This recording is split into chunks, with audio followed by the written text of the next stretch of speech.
It's finally here. I have been so excited for this package to get here, you don't even know.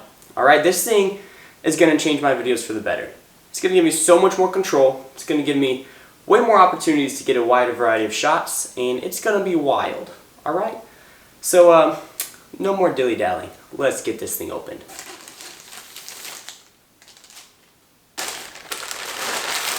This, my friends, is a 50mm prime lens. This lens has an autofocus option as well as a manual focus option.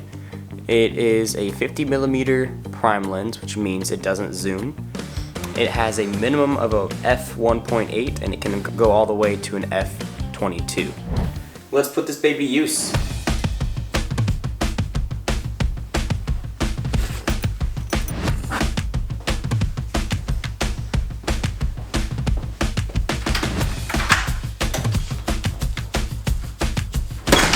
Alright, so let's get into how this lens is going to help me with my videos. So let's talk about depth of field. Depth of field is basically what area of your shot you want in focus, whether that being right up next to the camera, the foreground, or all the way in the background. And with this lens, you can actually have a lot more control than you would with a zoom lens. So for example, in this shot, the foreground is in focus and the background is blurred. And in this shot, the background is in focus and the foreground is blurred. Now, the reason it gives you more control with this lens rather than a zoom lens is because to get this effect with the zoom lens, you have to zoom in very far. And whenever you do that, sure, you can get the blurriness in the background or the foreground, but it also compresses the image, which means there's not as much depth. So it can make it look like a flat 2D surface rather than like a 3D plane. So with this lens, you can have more 3D element to your footage. So this camera has f-stop from 1.8 all the way to f-stop 22. And basically an f-stop is, the term is like stops of light. And the more stops of light you have, the darker the image is. And the lower the f-stop, the brighter the image is. Let's put it into perspective. My zoom lens that came with this camera, the lowest it could go is an f4. So this lens, the lowest it can go is an f1.8, which means that I can have a lot more focus and sharpness with low light situations. Now, as I've said earlier, this lens is a prime lens, which means it doesn't zoom.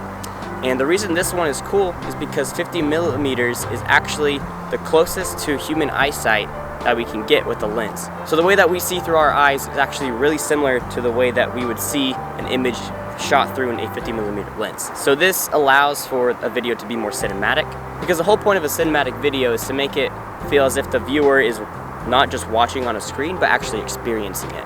So being able to see something the way that you would see something through your own eyes just adds to the cinematography.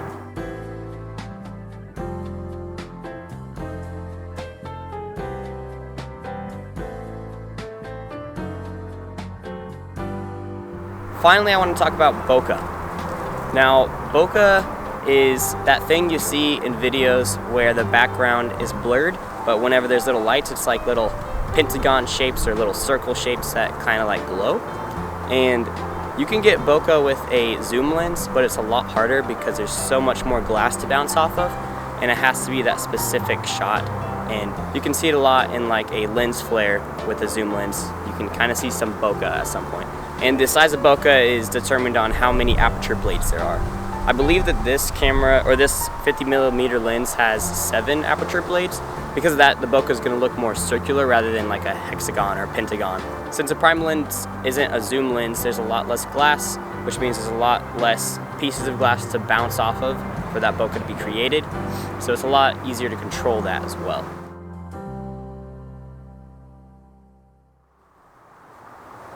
I think that's it.